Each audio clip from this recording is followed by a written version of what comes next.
अहिले काठमाडौँ महानगरपालिकाका बालेन शाह जसरी तपाईहरुले क्रान्तिकारी भन्नुहुन्छ त्यसरी नै डोजर लिएर क्रान्ति गर्दैछन्। एकतर्फ नेकपा एमालेका युवा नेता महेश बस्नेतले उनलाई आलोचनात्मक सहितको टिक्का टिप्पणी गर्दैछन् भने है बालेन शाहले गरेको अभियान त सकारात्मक छ नि त। उहाँले परिवर्तन गर्न खोज्नु भएको छ र जो खालका विधि नीति विपरीत तरिकाले संरचनाहरू बनिरहेका छन्। तपाई प्रचण्ड निवास जान ढिला भएर महासचिव हुनुभयो। हामी प्रचण्ड निवास भन्दा पनि हामी कार्यकर्तातिर फर्किने हो। प्रचण्डले दुईचोटि प्रधानमन्त्री हुँदा के गर्नुभयो र के गर्न सक्नुभयो? अध्यक्ष कामरेड प्रचण्डले नेतृत्व गरिसकेपछि हामीले धेरै कुराको परिवर्तन हामीले देख्यौं। नेकपा माओवादी केन्द्रले कुनै पनि हालतमा एमसीसी पास गर्दैनौं भनेर आफ्ना सहायक संगठन, भातृ संगठन, विद्यार्थी संगठनलाई सडकमा उतार्यो र एकाएक व्याख्यात्मक टिप्पणी सहित सदनले पास गर्यो। यो भोलि हुन सक्छ, यो ब्रेक पनि त हुन सक्छ नि। सम्झौता त हो, सम्झौता कार्यान्वयन भइरहन्छ भन्ने पनि हुन्छ र।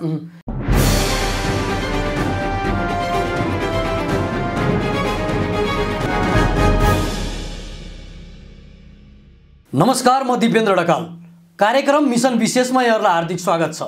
आज हामीसँग हुनुहुन्छ वाइसिएल का नवनिर्वाचित महासचिव गणेश शाही। गणेशजी, कार्यक्रममा हार्दिक स्वागत छ। धन्यवाद। आराम हुनुहुन्छ? एकदम सन्चै छु। वाइसिएल का कार्यकर्ताले अध्यक्षमा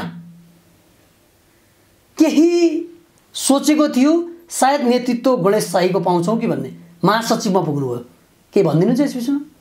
मलाई के लाग्छ भने यसमा स्वाभाविक रूपमा हामीले वाइसिएल नेपालको नयाँ नेतृत्व निर्माण गर्नको लागि राष्ट्रिय भेलाको आयोजना गरेका थियौँ।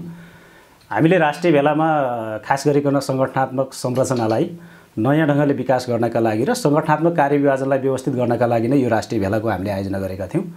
भदौको 3 देखि 5 मा हामीले काठमाडौँको राष्ट्रिय सभागृहमा हामीले ऐतिहासिक रूपमा र भव्य रूपमा हामीले दोस्रो राष्ट्रिय भेला सफल गर्यौँ। मूलतः हामीले संगठनलाई चुस्त र दुरुस्त कसरी गर्न सकिन्छ र यसलाई प्रभावकारी कसरी बनाउन सकिन्छ भन्नेमा हाम्रो बहस थियो।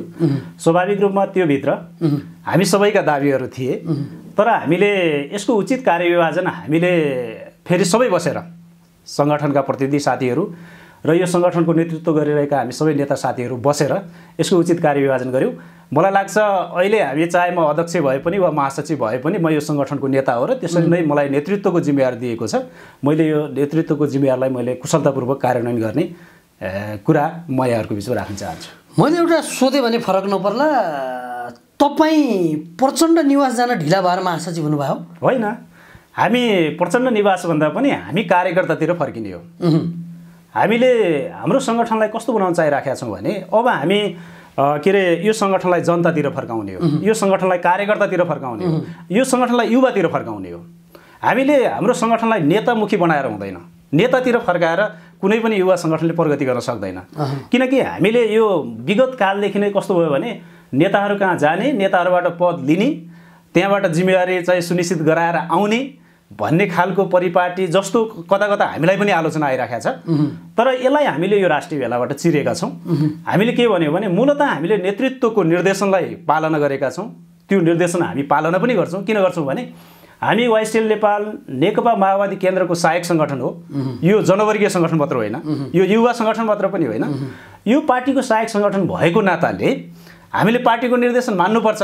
तर संगठन निर्माणको प्रक्रियामा, नेतृत्व निर्माणको प्रक्रियामा हामी कार्यकर्तातिरै फर्केर यसको चाहिँ नेतृत्व निर्माण गर्नुपर्छ। त्यसो गर्दा अधिकतम चाहिँ आफ्नो नेता आफ्नै कार्यकर्ताले छान्दा त्यो नै वैज्ञानिक हुन्छ भन्ने हिसाबले नै हामीले कार्यकर्तातिर फर्केर नै अहिलेको फर्मेसन हामी तयार गरेका छौं। भनेको तपाईका कुरा सुन्दा केही विचलन भएको वाइसिएल नेपाल अब केही मजबुती र आफ्ना भिजन सहित अगाडि आउनेछ भन्ने लाग्यो हो। तपाईको नेतृत्वमा तपाई महासचिव भइसकेपछि अध्यक्षपछिको एउटा पद पनि हो। तपाईहरु अब कमरेड अध्यक्ष प्रचण्डको आदेश होइन, आफ्ना भिजन लिएर जनता हित जानुहुन्छ। म तपाईलाई के भन्न चाहन्छु भने हामी वाइसिएल नेपाल विचलन भन्ने होइन।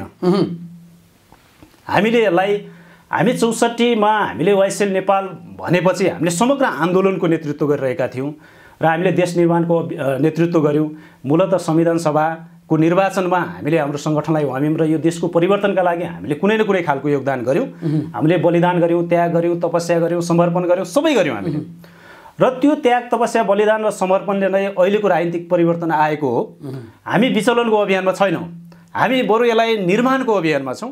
अबको राष्ट्रिय बेलाबाट हामीले वाइसिएल नेपाललाई नयाँ ढङ्गले यसलाई सङ्गठित गर्ने, यसलाई प्रशिक्षित गर्ने, यसलाई राजनीतिक हिसाबले, वैचारिक हिसाबले, सङ्घर्षका हिसाबले, सङ्गठनका हिसाबले यसलाई चुस्त र दुरुस्त बनाएर लैजाने भन्ने कुरामा हामीले सङ्कल्प गरेका छौँ। अहिलेको राष्ट्रिय भेलाको सङ्कल्प थियो।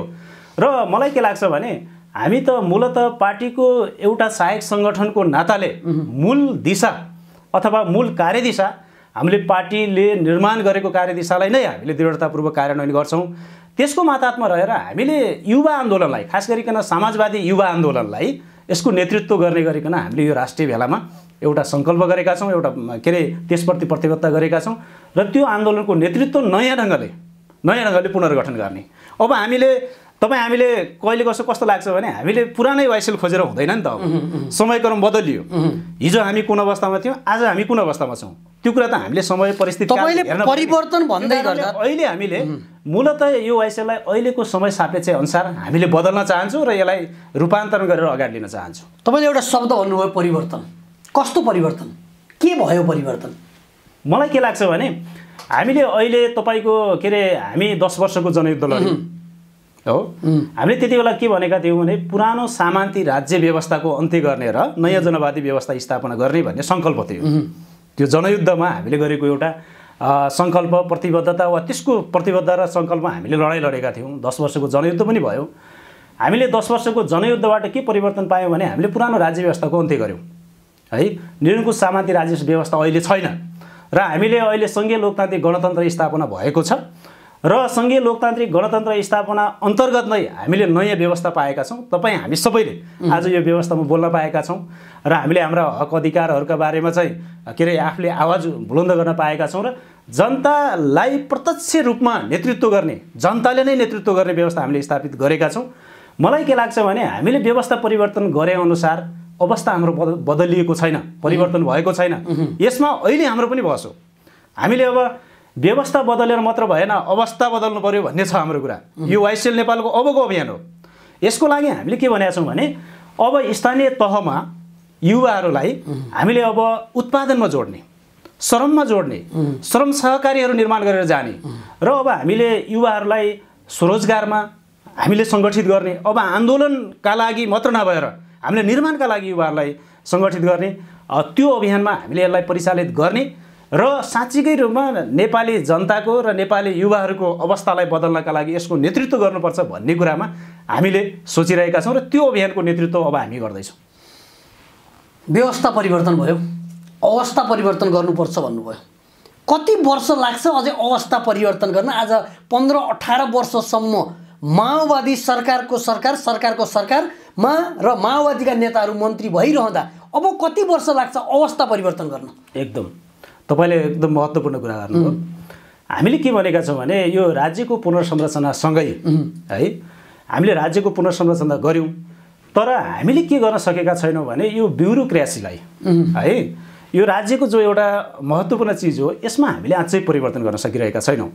हामी देख्छौँ यसमा चाहिँ के छ भने ढिलासुस्ती छ है, भ्रष्टाचार छ। भ्रष्टाचार पनि कस्तो छ भने संस्थागत जस्तो, नीतिगत भ्रष्टाचार जस्तो भइरहेको छ है। अब यी यावत कुराहरू जे हामीले देखिरहेका छौँ, अब यो बदल्नका लागि पनि हामीले प्रयत्न गर्ने हो। हामी कस्तो हुन्छ भने यो बदल्दा व्यवस्था बदलिसकेपछि अवस्था पनि हामीले भन्न बित्तिकै बदलिन्छ त भन्दा यो भन्न बित्तिकै पनि बदलिँदैन। केही तपाईँ कस्तो हुन्छ भने यो बदल्नका लागि पनि केही समयक्रम लिन्छ। यसमा पनि मूल परिवर्तनकर्ताको नाताले नेकपा माओवादीले सरकारको नेतृत्व स्थायी रूपमा लामो समय गर्न सकेन। तपाईँ देख्नुहुन्छ नि, हामीले लामो समय चाहिँ यसको नेतृत्व गर्न सकेका छैनौँ। त्यसकारण हामीले अहिले के भनेका छौँ भने साँच्चीकै यो अवस्थालाई बदल्ने हो भने जसको नीति त्यसको नेतृत्व आवश्यक हुन्छ। त्यसको लागि प्रचण्डको नेतृत्वमा भन्न चाहन्छौँ। प्रचण्डको नेतृत्वमा कतिचोटिसम्म प्रचण्डले 2 चोटि प्रधानमन्त्री हुँदा के गर्नुभयो र के गर्न सक्नु भएन एउटा कुरा। अर्को कुरा पूर्ण रूपमा देशै परिवर्तन हुन नसके पनि नेकपा माओवादी केन्द्रका व्यक्तिहरू नेताहरू मन्त्री हुँदा आफ्नो मन्त्रालयबाट के परिवर्तन गरे 1 2 3 भनिदिनुस् मलाई के लाग्छ भने अध्यक्ष कामरेड प्रचण्डले नेतृत्व गरिसकेपछि हामीले धेरै कुराको परिवर्तन हामीले देखेका छौँ हैन। हामीले उज्यालो नेपालको अभियान हाम्रो अध्यक्ष कामरेड प्रचण्डकै नेतृत्वमा भएको हो हैन। यो देशमा जे पनि यो संघीयता गणतन्त्र धर्मनिरपेक्षता जे खालका राज्य व्यवस्थाहरू स्थापना भएको छ नि, राज्यका संरचना खडाहरू भएका छन् नि, यो माओवादी पार्टीकै नेतृत्वमा भएको र प्रचण्डकै नेतृत्वमा भएको।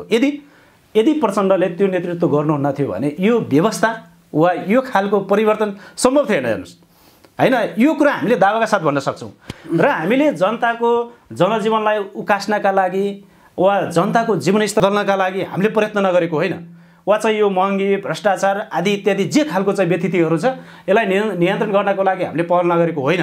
तर यहाँ कस्तो छ त भने यो यथास्थितिवादी शक्तिहरू, दक्षिणपन्थी शक्तिहरू हैन, प्रतिगामी शक्तिहरूले के गरिराखेका छ भने क्रान्तिकारी शक्तिहरूलाई कमजोर बनाउने, उसलाई खुट्टा तान्ने, उसलाई चाहिँ अगाडि बढ्न नदिने यस्तो खालको अवस्था हामीसँग छ। देशको अवस्था त्यहाँ देखिराखेको छ। त्यसकारण जहिले पनि क्रान्तिकारी शक्तिका विरुद्ध प्रतिगामी शक्तिहरू, यथास्थितिवादी शक्तिहरूले हैन आक्रमण गरिराखेका छन् र त्यसको प्रतिवाद गर्दै पनि हामी अगाडि बढिराखेका छौँ। र अहिलेको राजनीतिक परिवर्तनमा हामीसँग स्थायित्व नहुँदाखेरि है, राजनीतिक रूपमा स्थायित्व भएन, सरकारी स्थायित्व भएन। हामीले हिजो के परिकल्पना गरेका थियौँ भने नेकपा निर्माण गरेर अब स्थायी सरकारको परिकल्पना गरेका थियौँ। यद्यपि नेकपा पनि टिक्न सकेन है। नेकपा के कति कारणले टिक्न सकेन तपाईँहरूलाई सबैलाई थाहा छ। त्यसकारण यदि नेकपा निर्माण गरेर नेकपा हामीसँग टिकेको अवस्था हुन्थ्यो भने यो देशमा हामी केही परिवर्तन गर्न सक्थ्यौँ। त्यो माओवादीकै नेतृत्वमा गर्न सक्थ्यौँ, नेकपा माओवादीकै नेतृत्वमा र प्रचण्डकै नेतृत्वमा गर्न सक्थ्यौँ। त्यसकारण मैले यो सबै कुराहरूलाई अध्ययन गर्दाखेरि के देखिरहेको छु भने हामीले नीति बनायौँ, हेर्नुहोस् है, हामीले यो सारा परिवर्तनको नेतृत्व गऱ्यौँ है। तर यो राज्य सत्तालाई हामी सरकारमा गएर त्यसको नेतृत्व गर्न पाएनौँ क्या। मलाई है, नेतृत्व गर्न पाएन। त्यसको लागि पनि प्रचण्डको नेतृत्व आवश्यक छ भन्ने म जोडिएँ 2064 पछि माओवादी बारम्बार सरकारमा गयो र माओवादीका नेता बारम्बार मन्त्रीहरू भए। म धेरै कुरा गर्दिनँ, महत्त्वपूर्ण विषय अर्थ मन्त्रालयतिर पनि जान्न, अहिलेको CCTV फुटेज लगायतका कुरा नि गर्दिनँ। माओवादीले कृषि मन्त्रालय पायो, गृह मन्त्रालय पायो, परराष्ट्र मन्त्रालय पायो र श्रम मन्त्रालय पायो। मलाई भनिदिनुहोस्, कृषि मन्त्री भएपछि माओवादीका व्यक्ति कृषि मन्त्री भएपछि समयमा बिउ समयमा मल कहिले पाए किसानले? किन गर्न सकेन भने राजीनामा दिएर किन निस्केन? गृह मन्त्री माओवादीले पायो, गृह मन्त्री माओवादीले पाइसकेपछि पुरानै पार्टीहरूले जसरी IGP परिवर्तन गर्थे र प्रहरीभित्र खेल्थे, माओवादी पनि त्यसरी खेल्यो, त्यसलाई किन सुधार्न सकेन? परराष्ट्र मन्त्रालय हुँदा आफ्नो स्थायी नीतिमा परराष्ट्र मन्त्रालयको जति पनि कुराहरू हुन्छन् ती परराष्ट्र नीति किन सुधार्न सकेन? र श्रम मन्त्रालय, आज श्रमजीवी व्यक्तिहरू विदेशिनु परेको छ, ती व्यक्तिहरूलाई रोक्न किन सकेन? र नसकेको हो भने त्यही मन्त्रालय समातेर माओवादीका नेताहरू किन बसिरहे? अब मूलत हामीले कृषिको क्षेत्रमा आम युवाहरूलाई कृषिमा केन्द्रित गर्ने अथवा उत्पादनमा केन्द्रित गर्ने हामी नीति पनि लियौँ है। अहिले पनि हामीले YSLको राष्ट्रिय भेलामा के छलफल चलाएको छौँ भने एक स्थानीय तह 100 युवालाई हामी श्रम उत्पादन सहकारीमा जोड्ने भनेर एउटा निर्णय गरेका छौँ है। त्यो एउटा सङ्कल्प गरेका छौँ। हामीले अब कृषिको क्षेत्रमा हामी अब युवाहरू जस्तो हामी लाखौँ युवाहरू वैदेशिक रोजगारको लागि विदेश पलायन भइरहेको अवस्था पनि छ। यो एउटा चिन्ताजनक अवस्था छ। के अरे हामीले उहाँहरूलाई स्वदेशमै रोकेर हैन केही रोजगारी सिर्जना गर्न सक्ने वातावरण पनि बन्न सक्छ। त्यसको लागि पनि हामीले सरकारसँग त्यसको लागि अनुरोध गरिराखेका छौँ, अपिल गरेका छौँ। र हामीले के भनेका छौँ भने सरकारले पनि अहिलेको नीति तथा कार्यक्रममा त्यो कार्यक्रम पनि ल्याएको छ, युवा लक्षित कार्यक्रमहरू पनि ल्याएको अवस्था छ। हामीले युवाहरूलाई लक्षित गरेर स्वरोजगारका कार्यक्रमहरू वा चाहिँ बिना धितो तपाईँको के अरे यो सहुलियत ऋणका कुराहरू, त्यसपछि लिएर मल बिउ आदि इत्यादि सबैमा पनि सहुलियत दिने वा चाहिँ युवाहरूलाई चाहिँ अलिकति परिलक्षित गरेर कार्यक्रमहरू पनि सरकारले ल्याएको अवस्था छ। विगतको सरकारले पनि ल्याएको, अहिलेको सरकारले पनि ल्याएको छ। तपाईँले भने जस्तै कुरा के हो भने हामीले नीति तथा कार्यक्रम त हामीले युवा लक्षित बनाएका छौँ है। तर नीति कार्यान्वयनको तहमा कतै न कतै कमजोरीहरू देखिरहेका छ। यसको लागि हामी स्वयं पनि कति जिम्मेवार छौँ त, यो सरकार कति जिम्मेवार छ त, त्यो समीक्षा गर्न लागेको छ होइन। समीक्षा गर्न आवश्यक छ, किनकि यसलाई नीतिलाई कार्यान्वयन गर्ने भनेको त सरकारले नै हो नि होइन, सम्बन्धित मन्त्रालयले हो नि। त्यो मन्त्रालयले यसको उचित तरिकाले नियमन गर्नुपर्छ र यसको अनुगमन गर्नुपर्छ र त्यो नीति कार्यान्वयनका लागि उहाँले दृढतापूर्वक अगाडि बढाउनुपर्छ भन्ने मलाई लाग्छ। र यसमा अब नेपालको एउटा समस्या कस्तो लाग्छ भने यो बिचौलियाहरू अलि बढी खेल्छन् है। यो चाहे त्यो नीति निर्माण बिचौलियाहरू खेल्छन् है, बिचौलियाहरू खेल्छन्। हाम्रो भनाइ के छ भने यो बिचौलिया जो खेल्ने परिपाटी छ नि यो अन्त्य गर्नुपर्छ है। यो हरेक मन्त्रालयमा वा हरेक सरकारमा जाने पार्टीहरूले वा हरेक मन्त्रीहरूले है हरेक ढङ्गले जुन खालको चलखेल हुन्छ यो चलखेललाई बन्द गर्नुपर्छ भन्ने हो हाम्रो कुरा है। यदि त्यो कुरा हामी बन्द गर्न सकेनौँ भने हामी कतै न कतै फस्ने अवस्था हुन्छ, त्यो अवस्था हुनु हुँदैन भन्ने कुरा हो। त्यसकारण सरकार पारदर्शी हुनुपर्छ र सरकारले जे ढङ्गले आफ्नो नीति ल्याएको छ वा नीति निर्माण गरेको छ त्यो नीति निर्माणसँगै कार्यान्वयनलाई पनि पारदर्शी बनाउनुपर्छ भन्ने कुरा चाहिँ हामीले उठाइरहेका छौँ र यो सन्दर्भमा पनि म त्यो कुरा भन्न चाहन्छु। गणेशजी, तपाईँ त जनयुद्धमा प्रत्यक्ष जोडिएको व्यक्ति हो। हिजो जनयुद्ध लड्दै गर्दा जुन सर्वहाराहरूको नाम लियौँ, तपाईँ त अहिले पनि गाउँमा जानुहुन्छ, एकदम जनयुद्धका घाइते, अपाङ्ग र बेपत्ता परिवारको अवस्था के छ बुझ्नु भएको छ? एकदम यो अत्यन्तै सिरियस कुरा हो है। जनयुद्धमा म आफै पनि करिब चाहिँ 51 सालतिर 51-52 सालतिर 11-12 वर्षको उमेरको फेरिबाटै म यो सङ्गठनमा सङ्गठित छु। अखिल क्रान्तिकारीको बाल सङ्गठनबाट इकाइको बाल सङ्गठनको अध्यक्ष हुँदै म अखिल क्रान्तिकारीको जिल्लाको अध्यक्ष पनि भएँ, म सल्यान जिल्लाको अध्यक्ष पनि भएँ, म दुई कार्यकाल भएँ त्यहाँको। मैले विद्यार्थी राजनीति सुरु गरेको हो। म करिब 56 सालमा एसएलसी दिएसँगै म भूमिगत भएँ होइन। त्यति बेला माओवादी जनयुद्धमा आफै सामेल भएँ र हरेक मोर्चाहरूमा म सहभागी पनि भएँ र म त्यसपछि जनमुक्ति सेनामा म 61 पछि म जनमुक्ति सेनामा चाहिँ म गएँ र मैले त्यहाँ पनि विभिन्न नेतृत्वहरू सम्हालेर आएँ र शान्ति प्रक्रियासँगै म वाइसिएलको सुरुदेखिको फर्मेसनमा म जोडिएँ। मैले यो कुरा किन जोड्दै गरेको छु भने हामीले जनयुद्धमा कयौँ साथीहरू, सयद्ध साथीहरूलाई हामीले गुमायौँ है, उहाँहरू शहीद हुनुभयो र कयौँ साथीहरू घाइते हुनुहुन्छ।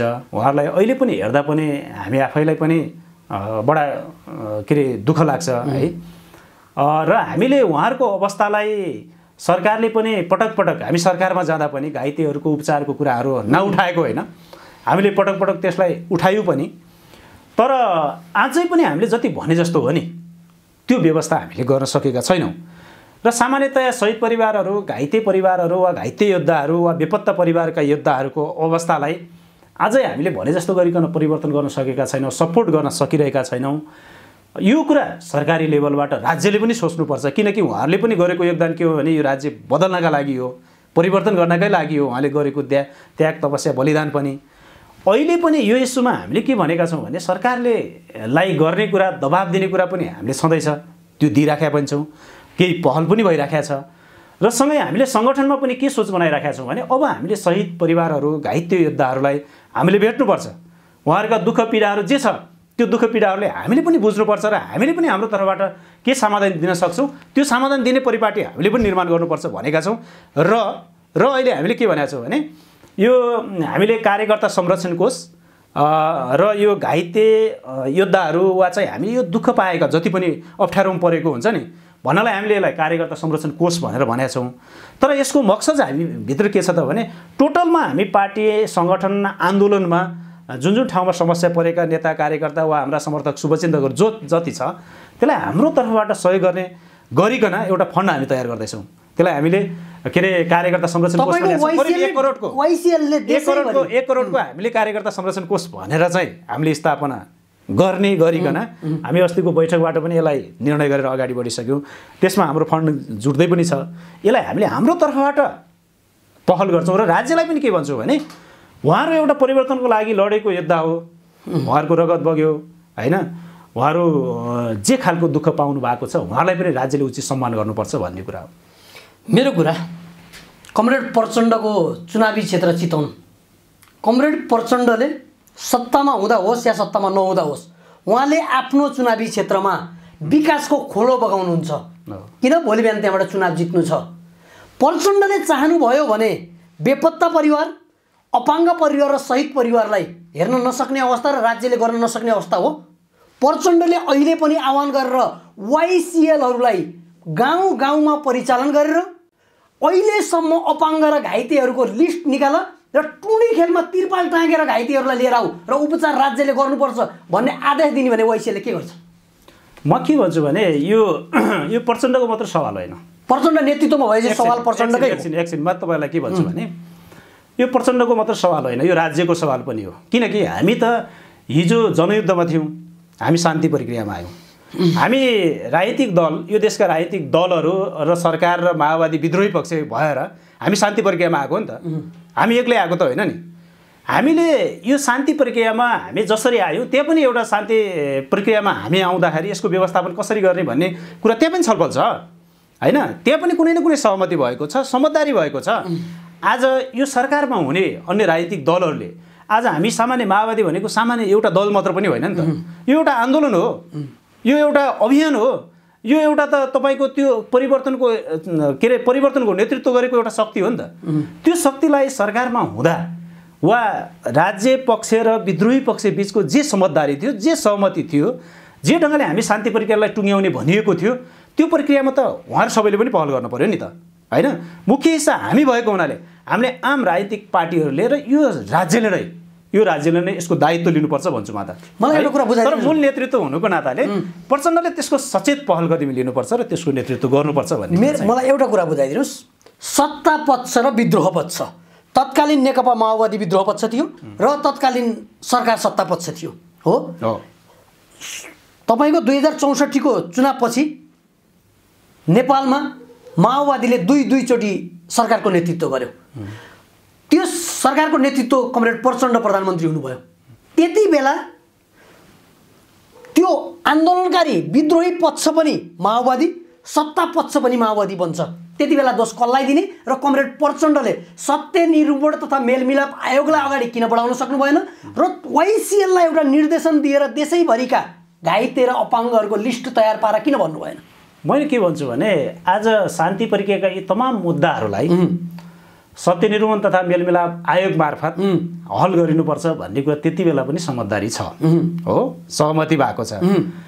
त्यो प्रक्रियामा के अरे तत्कालीन अवस्थामा के अरे जो सहमति गर्न आइपुगेका थिए दलहरू वा कुनै न कुनै हिसाबले अहिले पनि वा हिजो पनि सरकारमा थिए, ती पक्षहरू नै इमान्दार देखिएन क्या। शान्ति प्रक्रियालाई इमान्दारितापूर्वक टुङ्ग्याउनु पर्छ भन्ने कुरा कतै न कतै कस्तो हो भने माओवादीलाई पुरै आत्मसमर्पण गराउनुपर्छ है, माओवादीलाई यहाँनिर कमजोर बनाउनुपर्छ, कमजोर बनाउन खोजेर नै उनीहरूले भएको एउटा कुरा के हुन्छ भने जब विद्रोही र सत्ता पक्षको बिचमा सहमति भयो भने त दुवैले पालना गर्नुपर्छ नि। एउटाले मात्र गरेर हुन्छ र? माओवादीले मात्र चाहेर हुन्छ, प्रचण्डले मात्र चाहेर हुन्छ र? त्यो त सरकारको तत्कालीन राज्यको पक्षबाट प्रतिनिधित्व गर्ने वा निकाय वा पक्षहरूले पनि त त्यसको पालना गर्नुपर्छ नि। मेरो कुरा त्यो कुरा भएन भने कसरी हुन सक्छ त? अब हामीले गिरिजाप्रसाद कोइरालालाई खोजेर हुन्छ? हुँदैन। गिरिजाप्रसाद कोइरालालाई खोजेर हुँदैन। के हुन्छ भने एउटा सत्ता कसले सम्हालेको छ भन्ने हुन्छ हो। हामीले सत्ता पक्ष भनेर कसलाई भन्छौँ भन्दा सरकार जसले सम्हालेको छ। गिरिजाप्रसाद कोइरालाको पालामा 12 बुँदे सम्झौता भयो, अब हामीले गिरिजाप्रसाद कोइरालालाई खोजेर त हुँदैन। खोज्ने कसलाई हो भन्दा सरकारमा को छ भन्ने हो। दुईचोटि सरकारको सत्ता नै प्रचण्डजीले सम्हाल्नु भयो। त्यति बेला सत्ता प्रमुख प्रचण्डजी हुनुहुन्छ भने यी दुईटा पक्षको, विद्रोही पक्षको प्रमुख पनि प्रचण्ड, सरकार प्रमुख पनि प्रचण्ड, यो बिचमा यो दुईचोटि सत्तामा बसिरहँदा प्रचण्डजीले गर्न नसके कसले गर्छ? मेरो कुरा तर्क त्यहाँ मात्रै हो। कार्यकारी प्रधानमन्त्री हुने व्यवस्था हाम्रो कार्यकारी प्रधानमन्त्रीको छ। प्रधानमन्त्री कार्यकारी हुँदा प्रचण्ड प्रधानमन्त्री हुनुहुन्छ, विद्रोही पक्षको नेता पनि प्रचण्ड हुनुहुन्छ भने सत्य निरूपण आयोग, मेलमिलाप आयोगले किन स्थान पाउन सकेन र किन पाउन सकेन? त्यसपछि म जोड्छु फेरि, किन पाउन सकेन? मैले के लाग्छ भने यसमा चाहिँ आम सहमति चाहिन्छ राजनीतिक पार्टीहरूको है। सरकारमा हामी पनि छौँ, पटक पटक छौँ, त्यो कुरा तपाईँले पनि बारम्बार भनिराख्नु भएको छ। तर मलाई के लाग्छ त भने सरकारमा भएर मात्र हुँदैन, हामीसँग बहुमत पनि छैन नि त है। र तपाईँको हामीले यो कुरालाई फाइनल गरौँ अथवा यसलाई चाहिँ हामीले यो कुराको चाहिँ कामलाई चाहिँ सम्पन्न गरौँ भन्दाखेरि कतै न कतैबाट त्यो कुरा चाहिँ अल्झाउने काम हुन्छ क्या होइन। त्यो अल्झाउने परिपाटी जो छ नि, मान्छेहरूको सोच त्यस्तो छ नि, मान्छेलाई प्रचण्डलाई यहाँनिर कमजोर बनाउने, माओवादीलाई यहाँनिर कमजोर बनाउने जो खालको मान्छेको सोचाइ छ नि, मानसिकता छ नि, यसले काम गरेको छ। त्यस कारणले गर्दा हामी के भन्छौँ भने यो सत्य निरूपण तथा मेलमिला आयोगका जति पनि कामहरू छन् वा द्वन्द्वकालीन अवस्थाका वा द्वन्द्वका जति पनि चाहिँ समस्याहरू छन् यो समस्या हल गर्नुपर्छ। त्यो समस्या हल गर्नका लागि हामी सबै राजनीतिक पार्टीहरूले पनि सकारात्मक भूमिका खेल्नुपर्छ र चाहे राज्यमा होस्, चाहे भनौँ न चाहे सरकारमा होस्, चाहे प्रतिपक्षमा होस्, सबैले यो सबैको दायित्व हो क्या। यो विषयलाई अल्झाएर बल्झाएर त समस्या समाधान हुँदैन नि त। आज देशमा गणतन्त्र आएको छ। गणतन्त्रका लागि लड्ने गणतन्त्र माओवादीले भन्छ जनयुद्धको जगमा गणतन्त्र आयो, जनयुद्ध र जनआन्दोलनको जगमा। हिजो जनयुद्ध लड्ने योद्धाहरू आज उपचार नपाएर मरिरहेका छन्, स्वीकार्नुहुन्छ होइन? उपचार नपाएर मरेका छन्, स्वीकार्नुहुन्छ? खै समस्या छ। ती मर्दै गरेका हिजोका योद्धाहरू सत्य निरूपणको वेट गरेर बस्नुपर्ने र सत्य निरूपण तथा मेलमिलाप आयोग कहिले फाइनल हुन्छ, यसले जहिले काम गर्छ तहिले हामी उपचार पाउँछौँ भनेर बसिदिनु पर्ने हो। मलाई के लाग्छ भने यस विषयमा हामीले मूलत राज्यले यी जनयुद्ध, जनआन्दोलन वा शान्ति प्रक्रिया जति पनि आन्दोलनहरू थिए नि वा आन्दोलनको क्रममा घाइते भएका साथीहरू हुनुहुन्थ्यो नि, उहाँहरूको विवरण तयार गरेर केही भएको पनि छ, केही कुरा छुटपुट भएको अवस्था पनि देख्छौँ हामीले तल फिल्डमा हेर्दाखेरि।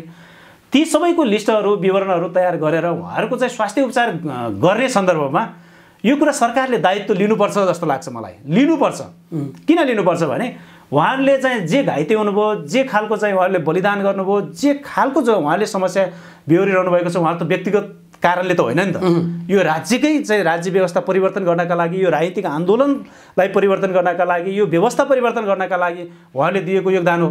त्यस विषयमा त राज्यले सम्मान गर्नु पर्यो नि। त्यो राज्यले सम्मान गरेको छैन, त्यसप्रति हाम्रो पनि खबरदारी छ। किनभने ती मुद्दाहरूमा चाहिँ राज्य जिम्मेदार हुनुपर्छ, जवाबदेही हुनुपर्छ, नागरिकप्रति जवाबदेही हुनुपर्छ। हामीले त के भनेका छौँ भने हामीले स्वास्थ्य उपचारको कुरा ती योद्धाहरूको मात्र होइन, आम नागरिकहरूलाई पनि त तपाईँको राज्य उत्तरदायी हुनुपर्छ। त्यो उत्तरदायी नभएको अवस्था छ र म के भन्छु भने सरकारले त्यस्ता योद्धाहरूलाई सम्मान गर्नुपर्छ। उनीहरूको जीवनयापनको लागि वा उनीहरूको जीवन रक्षाको लागि पनि सरकारले उचित ढङ्गले चाहिँ पहल कदमी लिनुपर्छ भन्ने कुरा मलाई लाग्छ। अमेरिकासँग सम्झौता भयो एमसिसी र एसपिपीलाई कसरी हेरेको छ वाइसिएलले? हामीले के भनेका छौँ भने अब यो के अरे एमसिसी र एसपिपीको बारेमा हामीले के अरे यो तपाईँको यस विषयमा हामीले व्याख्या गरेर तपाईँ 12 बुधे है त्यति बेलाको एउटा व्याख्या गरेर यसलाई पास गर्ने काम भएको छ।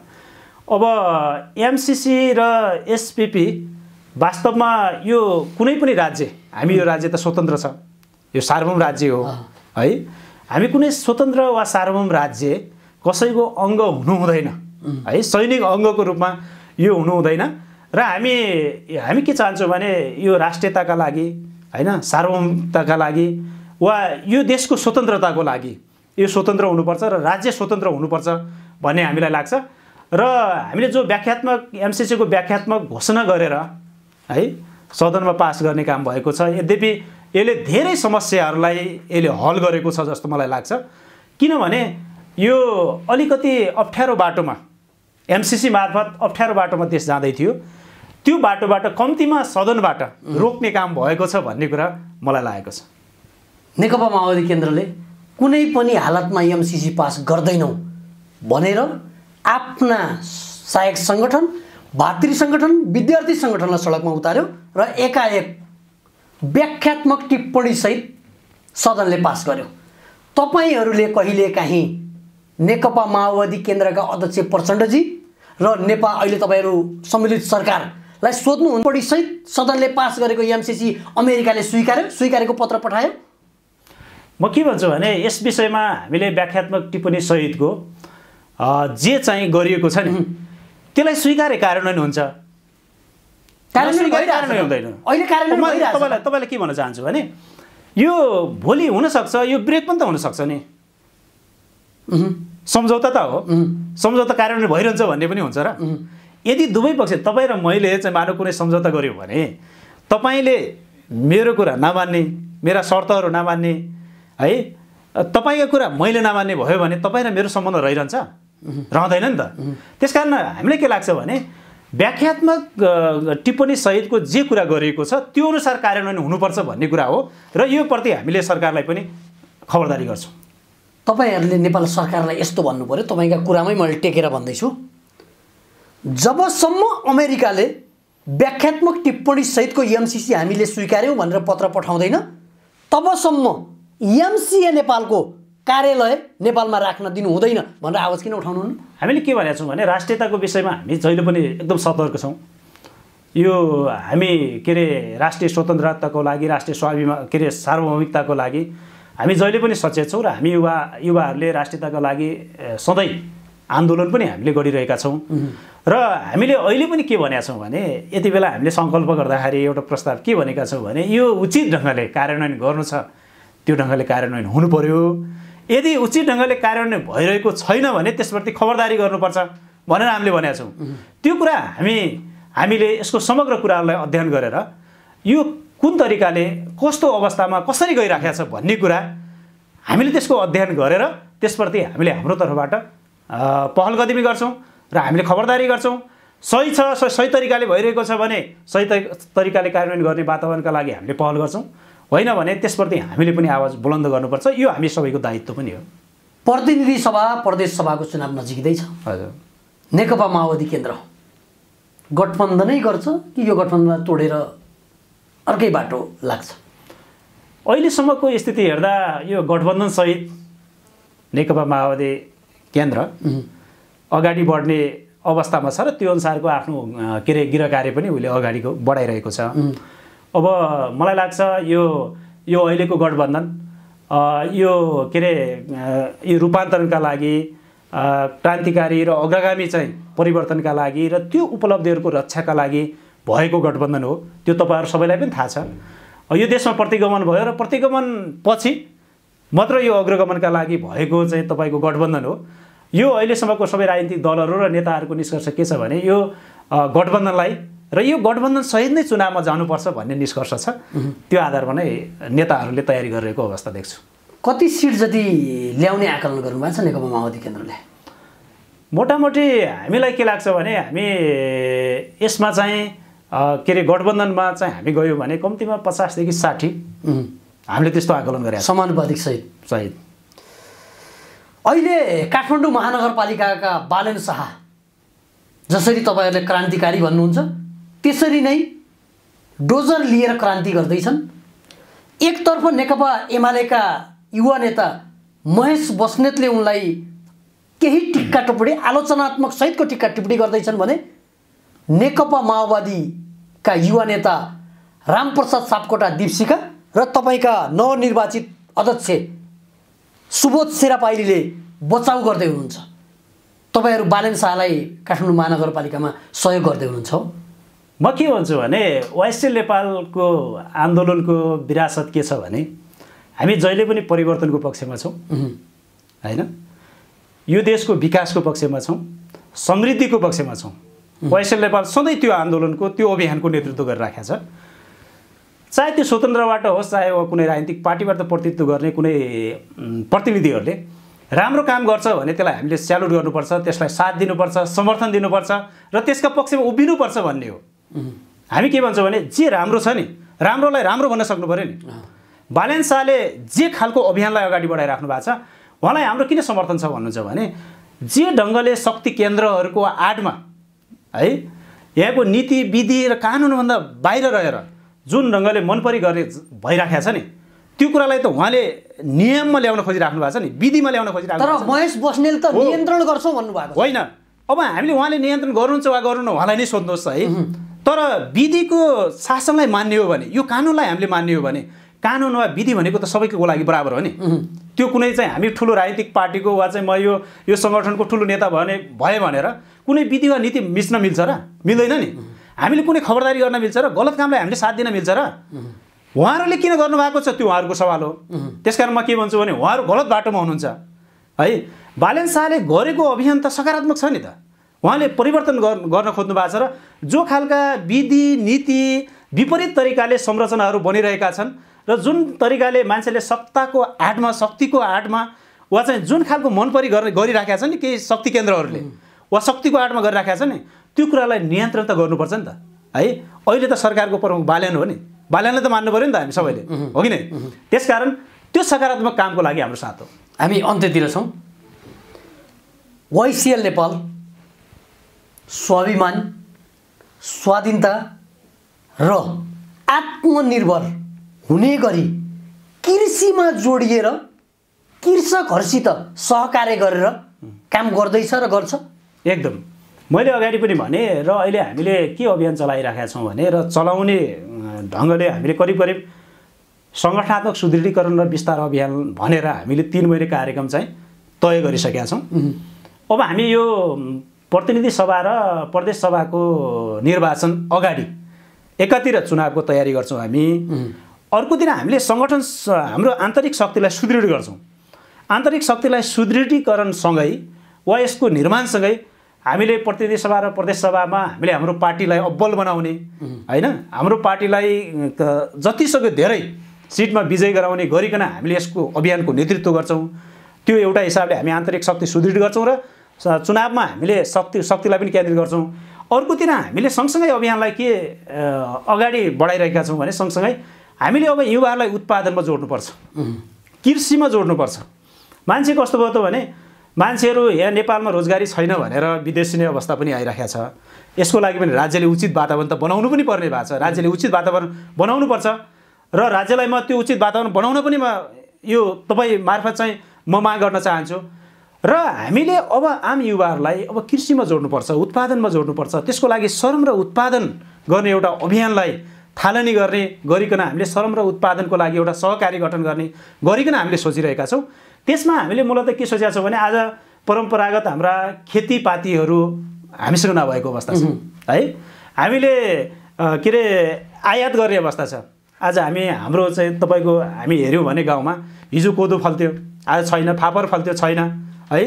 अरू जति पनि हाम्रा के अरे कृषि के अरे खेतीपातीहरू थिए त्यो हराइरहेको अवस्था छ। अब ती परम्परागत खालका हाम्रा कृषि खेतीहरू जे थिए नि तिनको संरक्षण गर्नुपर्छ, त्यसको प्रवर्धन गर्नुपर्छ। र आज म त के भन्छु भने कृषि पर्यटनका लागि पनि जोड गर्नुपर्छ भन्छु म। किन होइन, हामीले त्यो छलफल पनि गरेका छौँ। किनभने अब हामीले नेपाल यस्तो देश हो, कृषि प्रधान देश हो। यो कृषि प्रधान देश भएको हुनाले अब नेपालमा नै युवाहरूले के अरे त्यो कृषिमा हामी आधारित रहेर हामी चाहे फलफुल होस् होइन, चाहे जडीबुटी होस् होइन, चाहे हामी कृषिका विभिन्न सेक्टरमा हामी उत्पादनका सेक्टरमा हामी अब वाइसिएललाई हामी जोड्नुपर्छ।